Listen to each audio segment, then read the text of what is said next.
ঈদের আগের দিন পার্থে কিভাবে কাটালাম এই ভিডিওতে চেষ্টা করব কভার করার।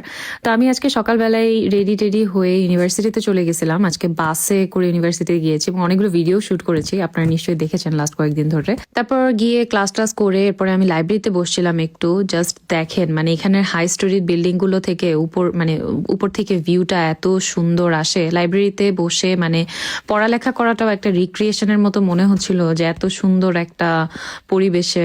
আর দেখেন এখানে কত পরিপাটি করে, কত প্ল্যান করে একটা শহর করা, কোনো কেওয়াস নাই, কিছু নাই, মানুষজনও খুব কম। সো এটা দেখে খুব ভালো লাগতেছিল, মানে $1,000,000 একটা ভিউ আর কি, একদম পার্থের সিটি সেন্টারের।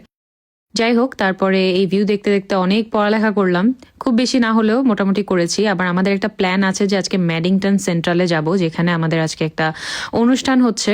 তো ওই অনুষ্ঠানটাতে যাওয়ার জন্য আমি এরপরে নেমে গেলাম। এরপরে আবার বাসে করেই, অ্যাকচুয়ালি বাসে করে না, আমি বাসে করে কিছু দূর গিয়েছি, তারপরে আমার হাজবেন্ড আমাকে পিক করে নিয়ে যায় এই উৎসবটাতে। তো দেখেন যে কত রকম বাংলা খাবার, এখানে একটা আম ভর্তা বানাচ্ছিল আর কি ভাইয়াটা।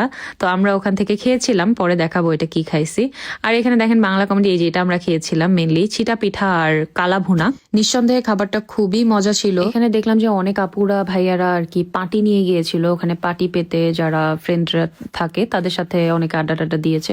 আমারও অনেক পরিচিত মানুষের সাথে দেখা হয়ে গিয়েছিল, কারণ পার্থের বাংলাদেশি কমিউনিটিটা বেশ ছোট। তো দেখা হলো, কথা হলো, এবং আমি একটা ক্ষীরের নিয়েছিলাম, ক্ষীরের বক্স।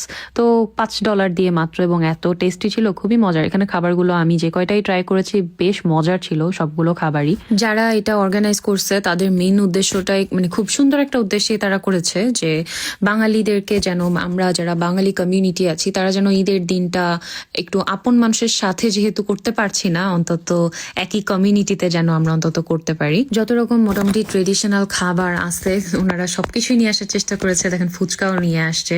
আমি ভেরি শিওর যে যারা এগুলো প্রিপেয়ার করেছে তারা অনেক কষ্ট করে করেছে, এবং আই রিয়েলি অ্যাপ্রিসিয়েট যে তারা এই ইনিশিয়েটিভটা নিয়েছে। এবং আমি প্রিটি শিওর এটাও যে তারা নিজেদের প্রফিটটার কথা অত চিন্তা করেনি, যতটা তারা চিন্তা করেছে কমিউনিটির জন্য কিছু একটা করা। এই ধরনের চিন্তাগুলো আসলে আমার মনে হয় অস্ট্রেলিয়াতে আসলেই মানুষের আসে, যখন আমরা বাংলাদেশে থাকি তখন আসে না। এনিওয়েজ, এরপরে দেখলাম কিছু আপু এরকম মেহেদি দিয়ে দিচ্ছে। যদি আমি একটা মেহেদি কিনেছিলাম, কিন্তু ওখানে বসে আসলে দেওয়ার মতো আমার সময় বা সুযোগ ছিল না, কারণ পরের দিনও আমার একটা অনেক লং ডে অপেক্ষা করছে। যাই হোক, আমরা ম্যাডিংটন সেন্ট্রাল থেকে এসে আমি স্পাটশেডে গিয়েছিলাম। আমার স্পাটশেডে যাওয়ার মেইন কারণ ছিল হচ্ছে আমার অনেক কিছু কেনাকাটা করে আমি রান্না বান্না করে ফাটাই ফেলবো, এটা হচ্ছে আমার উদ্দেশ্য ছিল। আমি ভেবেছিলাম যে অনেক রান্না বান্না করবো। পরে বাসায় গিয়ে চিত হয়ে পড়েছিলাম, কারণ পরের দিন আমার ছিল 10টা থেকে রাত 8টা পর্যন্ত শিফট। আমার হাজবেন্ডও মানে ও মনে হয় সকাল 8টার সময় বের হয়েছে, আমার সাথে একসাথে বাসায় আসছে আর কি। তাহলে বুঝেন আমরা অনেক রান্না বান্না করছি আসলে। এরপরে ভিডিও ফুটেজটা নেওয়া হয়নি। তবে একটা কথা আমি বলবো, যে বাংলাদেশে ঈদের যে আমেজটা, এটা কিন্তু অস্ট্রেলিয়াতে বা আমার ধারণা কোনো কান্ট্রিতেই এভাবে পাওয়া যাবে। বাংলাদেশের ঈদের আমেজ আসলে বাংলাদেশেই পাওয়া যায়। তো যতদিন দেশে আছেন এনজয় করে আসেন ঈদগুলো, কারণ এখানে কিন্তু আসলে ঈদ বলতে তেমন কিছু নাই। হয়তোবা কিছু কমিউনিটির মধ্যে ঈদ করে ওরা অন্যভাবে, কিন্তু আমি তো আসলে ঈদের আমেজ একদমই পাইনি। যদিও এটা আমার প্রথম ঈদ অস্ট্রেলিয়াতে, হয়তোবা সামনের ঈদগুলো আর একটু সুন্দর যাবে। ধন্যবাদ সবাইকে। আপনাদের ঈদ কেমন গেল বা ঈদের আগের দিন কেমন গেল এটা কিন্তু জানাতে আমাকে ভুলবেন না।